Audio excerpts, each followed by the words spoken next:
प्रश्न में इन्होंने लखनऊ में समाजवादी पार्टी ऑफिस के ठीक बगल के बंगले की कहानी कुछ इस प्रकार बताया। आप द्वारा मुझसे पूछा गया है कि लखनऊ डायसीजन ट्रस्ट एसोसिएशन में आप सब कुछ है, नाम जरूर कंपनी का लखनऊ डायसीजन ट्रस्ट एसोसिएशन है, लेकिन ये कंपनी 1924 से लेके 9/8/1924 से लेके इलाहाबाद में रजिस्टर्ड हुई, जो आज भी पंजीकृत है 6 सरोजिनी डिमांड सिविल लाइन्स इलाहाबाद, जो कि सेक्रेटरी का क्वार्टर है, हेडक्वार्टर है।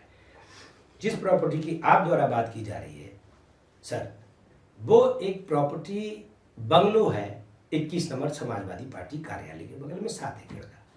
जब मैं सेक्रेटरी बना तो उन्होंने कहा कि ये तो एक विजिटिंग हाउस है, बिशप का कभी आते थे, रेस्ट करते थे, तो वो जंगल वीरान हो चुका था सर। तो 2008 में एसपी प्रकाश ने वो बंगला मुझे अलॉट कर दिया कि इस बंगले की देखभाल करूँ।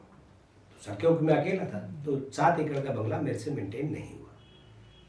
मैं बंगले के पास ही रहता हूँ, अपार्टमेंट में, वहाँ सर्वेंट अंदर मैंने डिप्लॉय कर रखे हैं। 2012 से कंटिन्यूसली इलेक्ट्रिसिटी बिल भर रहा हूँ, जबकि मैं बिल्कुल नहीं रहता हूँ, और अभी तक भर रहा हूँ। वाटर टैक्स भी दे रहा हूँ, हाउस टैक्स भी दे रहा हूँ। ये बिल्कुल समाजवादी पार्टी कार्यालय और हमारा बंगला एक साथ है, बीच में सिर्फ एक नाली का फर्क है।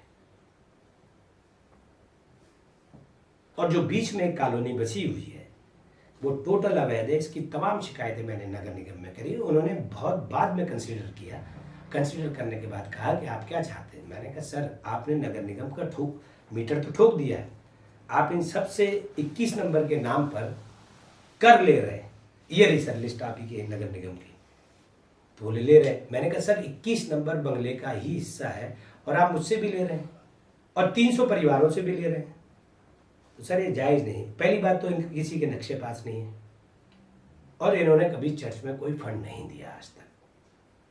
अगर ये देते तो हम इनकी सपोर्ट करते, इनका विरोध नहीं करते, जो कि मैं आज कर रहा हूँ और अभी भी करूँगा और करता रहूँगा। जब इनसे जॉन अगस्टीन के विषय में पूछा गया तो इन्होंने उनकी कहानी कुछ इस प्रकार बयां किया। बंगला नंबर 21 विक्रमादित्य मार्ग, जो समाजवादी पार्टी के कार्यालय में, मैंने बताया भी, जब मैंने उस पर बिजली लगवा ली, आधार पैन कार्ड इशू, पासपोर्ट बन गए, तो जॉन अगस्टीन ने मेरे खिलाफ एक एफआईआर फाइल करी, थाना गौतमपल्ली लखनऊ।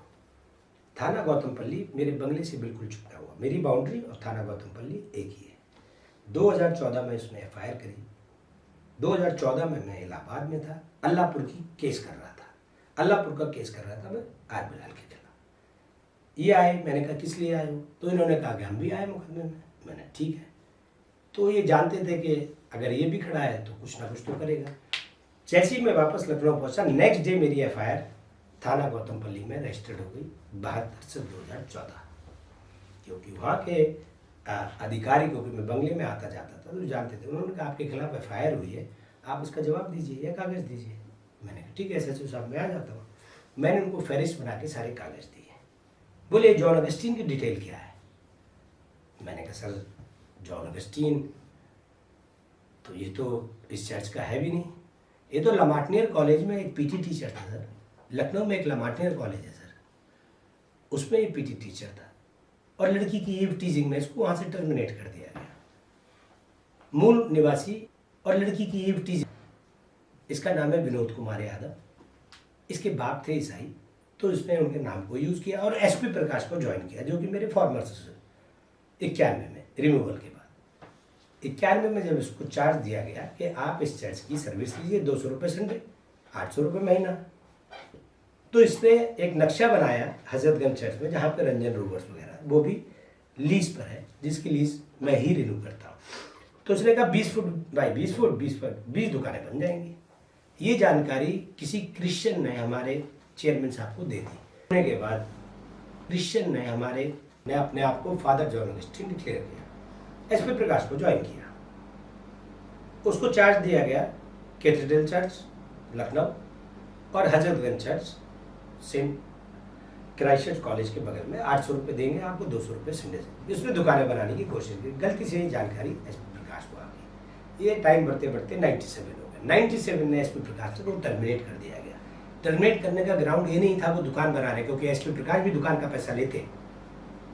ये जितने बागड़ बिल्ले हैं चर्च की प्रॉपर्टी बेचने का पैसा लेते, लेकिन लोगों ने इतना दबाव बनाया कि एक बच्ची के साथ आप मॉलेस्टेट करने वाले आदमी को अपने यहाँ पे अधिकारी बना रहे हैं। इस बात पे उन्हें मजबूरन टर्मिनेट करना पड़ा। जैसे ही इसको टर्मिनेट किया गया, इसने दीप बिल्डिंग इलाहाबाद में उसी चर्च के नाम से एक सोसाइटी रजिस्टर्ड कराई और रजिस्टर्ड कराती उसने कह दिया सारी संपत्तियाँ ये हमारी है, और ठीक लेकर के उस चर्च का बोर्ड हजरतगंज में जीपीओ के सामने लगा दिया, जो आज भी लगा हुआ और ये कहने लगा। उसके बाद जब मैं एलडीटी में आ चुका था और मुकदमे लड़ रहा था, तमाम केसेस चल रहे थे, ये एक पिटीशन फाइल करके आए कि हमें मेट्रोपॉलिटन मान लो, bishop of Lucknow chairman LDT मान लो। इसने मुझे कॉल किया आगरा, क्योंकि मैं आगरा का रहने वाला था, वहाँ का एक मेरा डायरेक्टर भी था रिकॉर्ड पर। कहने लगे वो जो है अपने ससुर से ये कहो कि एक पोस्ट रखे अपने पास। ये बात थी 30/10/2004 की। तो मैंने कहा ठीक है बताइए, मैं नोट कर लेता हूँ, बोल दूंगा। एक पोस्ट रखे, या तो वो चेयरमैन एलडीटी रहे या मेट्रोपॉलिटन रहे। मैंने कहा नोट कर लिया, मैं बोल देता हूँ। मैंने उनको बताया, उन्होंने कहा हम तो उसे टर्मिनेट कर चुके हैं, फिर इसके साथ कोई गठबंधन किया तुमने? मैंने कहा ऑफर है कि तुम अगर मेरे ग्रुप को ज्वाइन कर लो तुम्हारे जीवन का इंतजाम रहने से लेकर मरने तक का हम कर लेंगे। मैंने कहा ठीक है, मैंने बात आगे बढ़ाई, लेकिन बात नहीं चली। ये बात मैंने अपने डायरेक्टर को बताई, उस तक पहुंच गई। इसने मुकदमा फाइल कर दिया कि मेरी बात यहाँ भी नहीं मानी जा रही है। एक पिटीशन लेके आया 36/2006 कि मैं ही मेट्रोपॉलिटन हूँ, मैं ही चेयरमैन हूँ और मैं ही एलडीटीए का सर्वे सर्वा। केस में मैं भी पार्टी था, यूनियन ऑफ इंडिया में थी पार्टी। तो आर्गुमेंट हुई, तो जवाब नहीं था हमारे वकील साहब के पास। उन्होंने मुझे कॉल ऑफ कर लिया डेस्क पर। तब मैंने माइलॉर्ड से कहा कि माइलॉर्ड ये कंपनी है, यहाँ पे टाइटल नहीं डिसाइड हो रहा है और ना ही मेट्रोपॉलिटन और बिशप का कोई चेंज हो रहा है। तो उन्होंने डायरेक्शन फाइल किया 398 कंपनीज एक्ट में, आप चले जाइए, ऑल्टरनेट रेमेडी हमारे पास नहीं है। कंपनी लॉ बोर्ड अब जो कट कट के बट के ब्रांचें बन गई हैं, एनसीएलटी हो गया, मोदी गवर्नमेंट के आने के बाद वो चला रहा मुकदमा। जॉन अगस्टीन बनाम लखनऊ डाइसेशन ट्रस्ट एसोसिएशन में मैं पार्टी था। मैं उधर कंपनी लॉ बोर्ड भी पहुंचा, लेकिन सुनवाई नहीं हुई। मामला पूरे देश का चलता है। 2014 में मोदी गवर्नमेंट आ गई, उन्होंने ट्रिब्यूनल बना दिए। वो केस ट्रिब्यूनल से ट्रांसफर होकर इलाहाबाद आ गया, जो आज भी Allahabad NCLT court George town में पेंडिंग है। इसी बीच में हम लोग लड़ ही रहे थे मुकदमा, तो क्योंकि नेशनल मामला था, तो अभी 2024 में national company law tribunal Mumbai, वो भी एक शाखा बनी थी सीएलबी, उन्होंने जजमेंट पास कर दिया कि चर्च ऑफ नॉर्थ इंडिया का और किसी का हिंदुस्तान में 1 इंच जमीन पे कब्जा नहीं है, ना ही वो मालिक है। जजमेंट है 8 पेज का। ट्रिब्यूनल एक ही है, इलाहाबाद। फिर ये मुझसे लड़ते ही रहे, बाकी गाय गवाह एफआईआर होती रही। 2 साल तक मैंने जेल काटा। 2018 में मैं बेल आउट हुआ। 2018 के बाद क्योंकि मैं इनोसेंटली जेल गया था, मुझे कुछ नहीं समझ में आया, मैंने कहा मैं छोड़ देता हूँ सब काम। तो एक ईसाई मुझे पकड़ के ले आया, बोला भैया ये जीजीआईसी निपटा दो जाते जाते। तब मैंने ये जीजीआईसी का मुकदमा, क्योंकि ऑलरेडी डिसाइड हो चुका था 2018 में, खाली करिए आप ये प्रॉपर्टी।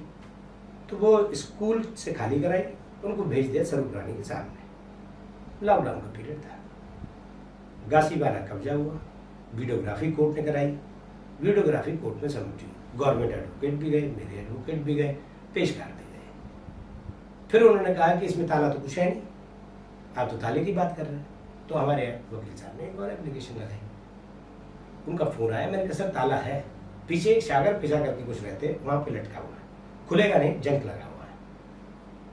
फिर दूसरी वीडियोग्राफी हुई कोर्ट के आदेश से, तब वो ताला। उन्होंने कहा चाबी, मैंने कहा चाबी तो सर प्रिंसिपल मैडम के पास है। इन्होंने अब तक हाई कोर्ट के आदेश का कोई पालन नहीं किया, 2 साल से चाबी रखे बैठे हैं।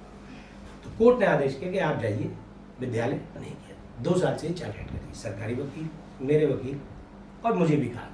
हम गए तो उन्होंने कहा मेरा पेश कार्ड जाता है, हमारी गलती नहीं है। आज भी गया था कि चाबी नहीं, ले लीजिए आप। तो हमारे वकील साहब ने कहा चाबी हमें नहीं चाहिए, चाबी अदालत को चाहिए। तो अगली तारीख को उन्होंने चाबी कोर्ट में दाखिल कर दी। स्कूल खाली हो चुका था। उसके बाद जो जितने नीले पीले नीले बोर्ड दिख रहे हैं वो कोर्ट के आदेश से ही हुए। उसमें से आधा हटा दिया गया। 30 अगस्त 2023 का आदेश, जिसमें जज साहब ने कहा था लिखो उस ऑर्डर को। वहाँ पे LNT काम कर रही थी, चली गई। अशोका कंपनी उससे पहले काम कर रही थी, वो भी चली गई।